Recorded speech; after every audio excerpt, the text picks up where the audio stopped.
Daily Detroit is brought to you by the community. Support our work at patreon.com/dailydetroit. It's Tuesday, January 28th, 2020, and this is your Daily Detroit. I'm Sven Gustafson. And I'm Jer Stays. Sven, did you know that automatic transcription turns your name into Ben Gets Gas? No, but at least I'm not Hair Plays, as the digital transcription service says your name. Ugh, technology. Yeah. On today's show, we talk about a bunch of stories happening around the region, so let's just get right to it.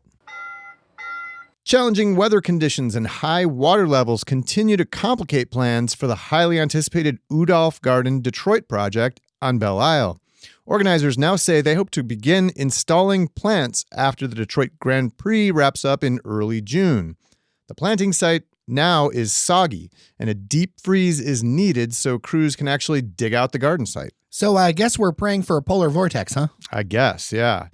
Anyway, famed landscape architect Pete Oudolf has altered his designs to make the garden flood-proof after high water levels on the Detroit River forced organizers to scrap plans to begin installation last fall.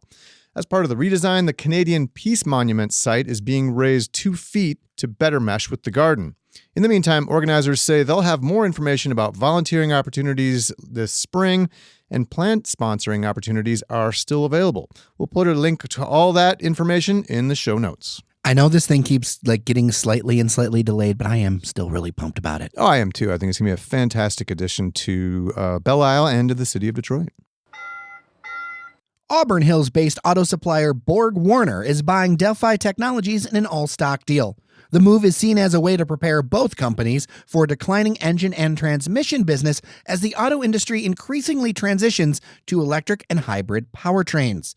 UK-based Delphi Technologies was created from the split of Delphi in 2017 and focuses on engine and transmission parts. The deal means BorgWarner shareholders would own about 84% of the combined company, while Delphi Technology stockholders would own the rest. The deal values Delphi Technologies at around $3.3 billion, including debt, according to Bloomberg. The combined company will operate as BorgWarner and be led by its current CEO, Frederick Lissalde. It'll be headquartered in Auburn Hills. Both companies expect the deal to result in savings, but there's no immediate word on whether any layoffs would result. The deal must still be approved by the boards of both companies, but is expected to close in the second half of 2020. Sven, I just want to get your, feelings here. I got to say, I feel like this is kind of the beginning of that big transition that we have been talking about, because this kind of business is going to continue to shrink, and this is already a sign of consolidation. For sure. I mean, I was thinking about this the other day. Every automaker basically has announced its electrification plans, as it's kind of wonkily known, but they've all said, by 2025 or by 2030 or whatever, every model that we offer is going to be electrified, meaning that it's either going to be a full battery electric or it's going to be some kind of hybrid, either a mild hybrid or a plug-in electric hybrid vehicle, whatever. I mean, it's clear that the industry is going this way, this direction. I mean, they know that they basically have to, but it's going to take huge investment and it's going to be massively disruptive, as we've talked about, because electric vehicles rely on far fewer moving components, many fewer parts. There's no, the transmissions are going to go away, et cetera, or be radically altered. So it's going to be a big change, no question. There's a report in the Detroit News that the city of Detroit will ask for proposals to redo the historic Fort Wayne in February. The 78-acre property has been in a mostly forgotten corner of Detroit, but with the new Gordie Howe International Bridge going in right next door, there's a renewed focus on Detroit's third fort. Options include development partnerships, leasing of individual buildings, and possibly a third party to manage the property.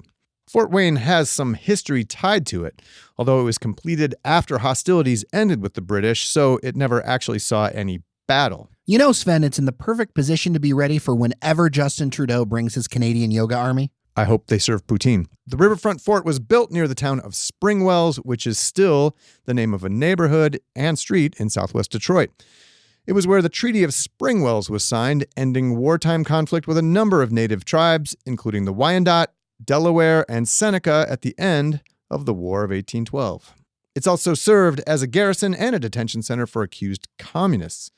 the property has had a bunch of deed restrictions and other barriers to development the city is working to clear. Despite the passionate work of preservationists, it hasn't had the funding to really become a showcase. Experts believe it could take as much as $100 million to fully revive Fort Wayne. We'll link to the news story in the show notes. I'm excited about Fort Wayne. It is actually one of my favorite little corners. It's totally underappreciated. I've done some of the tours. I encourage people to do it. But yeah, it's going to take a lot of money. For sure. I've only played soccer there. I've never actually gone on any tours, but really cool little corner of Detroit in a pretty fascinating old neighborhood down there in Delray, which is fast disappearing to make way for the new international bridge crossing. Bar Louie, a chain restaurant with 8 locations in suburban Detroit, has filed for Chapter 11 bankruptcy protection. 5 of the 8 locations will remain open, though it's not clear which ones. 38 in total will close nationwide, and 1 in Flint already has. The Texas-based chain has arranged for debtor-in-possession financing so that they can continue operating through the bankruptcy process. They have estimated assets of $85 million and liabilities of $140 million.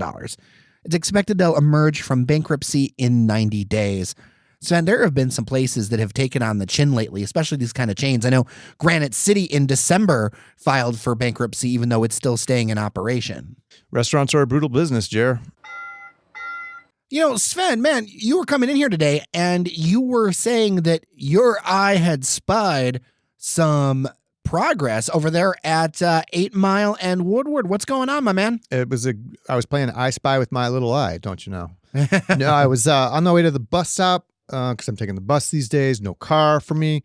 I saw definite signs of progress at the old Motorama Motel. That's the one right at the corner of 8 Mile and Woodward. I remember when we covered that on the website, that was huge news for people. Like tons of people were interested in the transformation of this old motel that's literally right there at 8 and Woodward. Yeah, classic kind of old, mid-century style motor lodge, right there on the corner next to the Woodward Avenue Bridge that goes over 8 Mile. It's been kind of, like a seedy hangout, not the greatest reputation. In fact, way back in 2016, Ferndale City Council revoked the motel's business license because they had effectively deemed it as a nuisance, lots of police runs there, lots of crime, residents, long-term residents and short-term alike using, drugs, drug deals, assault, prostitution, et cetera, et cetera. Not the greatest place. Anyway, Urbane Apartments, they, run apartment buildings around all over Detroit. the region, yeah. So they're doing a lot of work on this place. Just walked past it today. There are new windows that have gone in. There's new insulation wrap on the kind of the biggest part of the building, or the tallest part, I should say, which is like the old hotel lobby. And I think there's an office upstairs there. There's new paint on the motel wing itself. The whole backstory here is it's a $3.5 million project to convert the 60-room motel into a 35-unit apartment building, plus a bakery and a coffee shop, which I'm super excited about because I live just mere blocks away from. You can walk to this place, and I have been crying out for some kind of coffee shop or something in my neighborhood forever. The closest one to me is in downtown Ferndale, which is not that far, but this one I could walk to in a few minutes. It's great. Well, yeah, because that southern end of Ferndale still needs a little bit more of that kind of stuff. I know we're just car dealerships and cemeteries, basically. Yeah.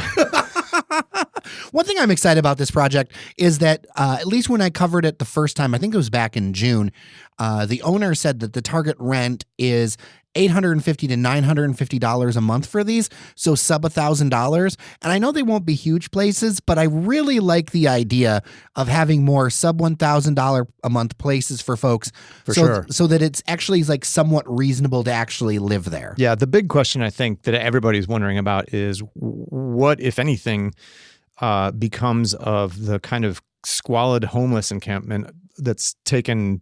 That has existed for years under the bridge there at 8 Mile and Woodward. There are people living there. There's trash all over the place. That's not going to help. That's not going to be like a draw for people to live there. Although, they say that the entrances to the new apartments will be on the north side of the motel building, not the 8 Mile side. So that'll help a little bit, but I got to imagine that Eric Brown, the owner of Urbane Apartments, is probably trying to work with city officials and so forth to try to figure out some kind of solution to clean up that neighborhood, which frankly, a lot of people in the neighborhood would applaud as well. Well, and also, and I think from what I've been able to tell, is a solution that's got compassion, because I think that's important. Of course. Yeah. I mean, you don't want to just, brush them away and say you're on your own. I mean, because they're not going to stay away either. They're just don't do back. it like they've done in parts of Midtown down here, especially around the Illich properties. Don't just like broom folks, because that doesn't fix anything. That just moves it on over to somebody else's neighborhood. So another thing, Sven, I wanted to talk with you about while you're here in the studio. There is this podcast episode that has got everybody talking around town of the No BS News Hour. That's Charlie LaDuff and Karen Dumas's pod on the Red Shovel Network. Number one, I'm always one for supporting other podcasters, especially independents around town. So good on you guys for existing. But a really interesting conversation with who Charlie describes as his favorite billionaire, Peter Karmanos, which it just made me laugh. Who's your favorite billionaire? Oh, that's a tough one. Who is your favorite? I don't think I have a favorite billionaire. I don't carry like billionaire trading cards. Yeah, I don't have a list at the quick. Regardless, local billionaire Peter Karmanos was the guest of the show, and he is an interesting founder of CompuWare, which was a formerly big technology software company. Yeah, doing mainframes and such. They built the building that Quicken is now, I guess, rechristened, right? Isn't that called it's called One Campus Martius now? Yeah, One Campus Martius. There's but that Microsoft used to be called the in there. CompuWare building. That was a big deal. Remember when Karmanos came to Detroit and announced that they were going to move their headquarters from Farmington Hills, if my memory serves, and build what became the CompuWare building right there at Campus Martius, and that kind of kicked off the renovation of Campus Martius itself, and it was kind of like an early forerunner of, what later became a wave of businesses relocating to downtown. Anyway. It was a stake in the ground that made a lot of difference, even though the CompuWare logo on the front, really, did it have to be word art? Come on, people.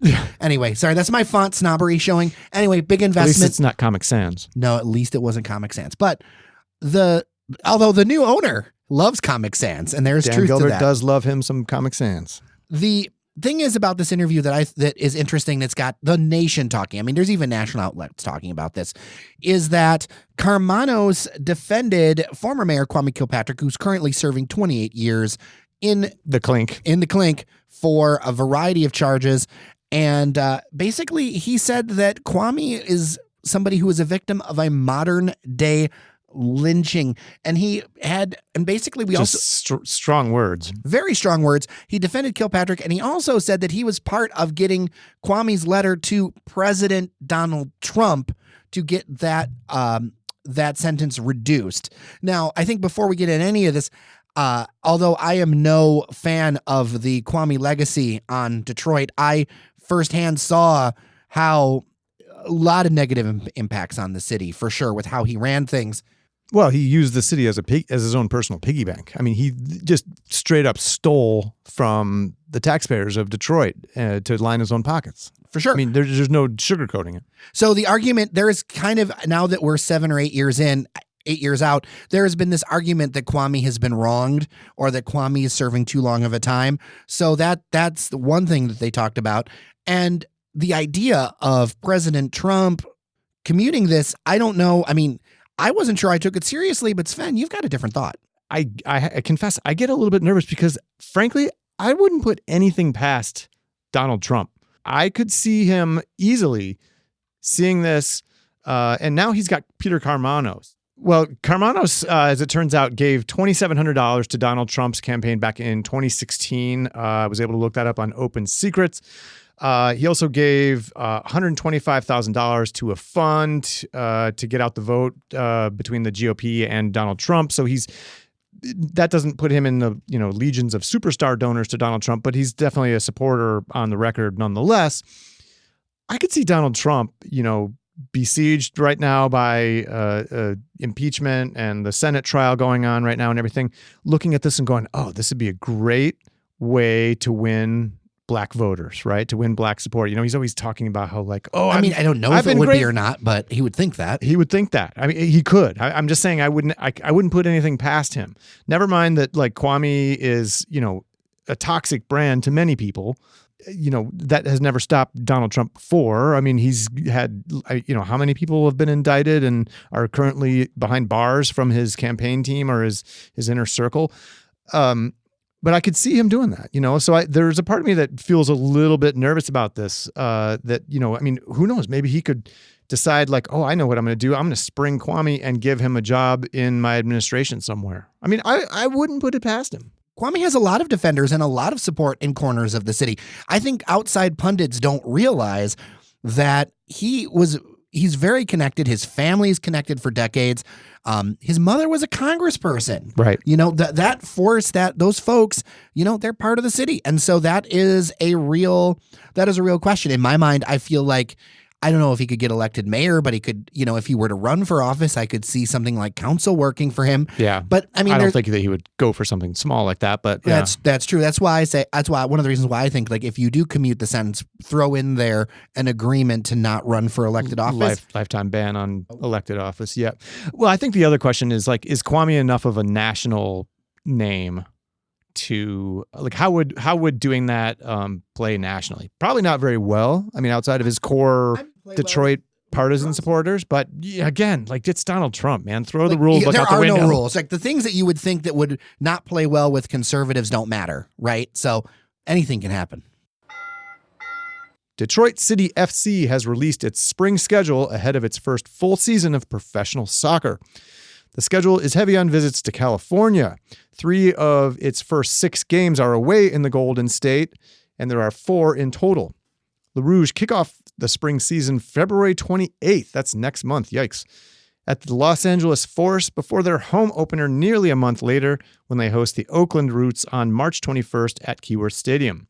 City have 2 more road games in California in April, traveling to Oakland and to Cal United out of Orange County, plus a 4th game in California on May 9th at 1904 FC in San Diego.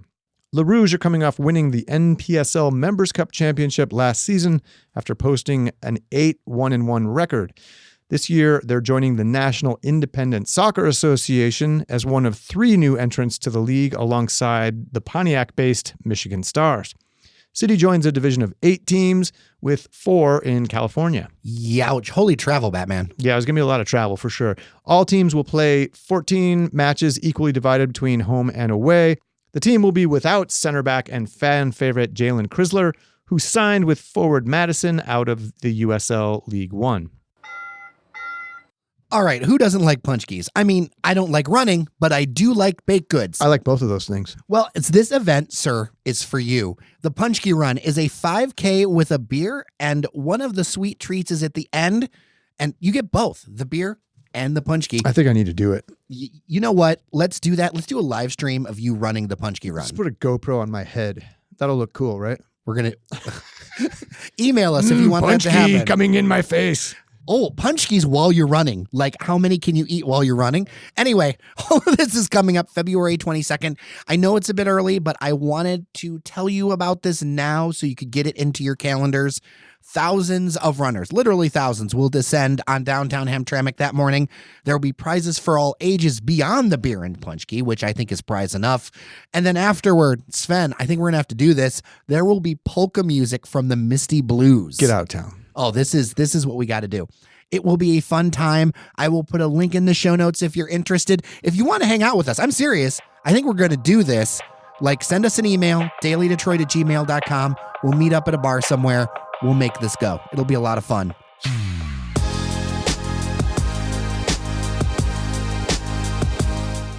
And that's all for today. Thanks to our newest Patreon member, Mike. You are awesome, and thanks for your support.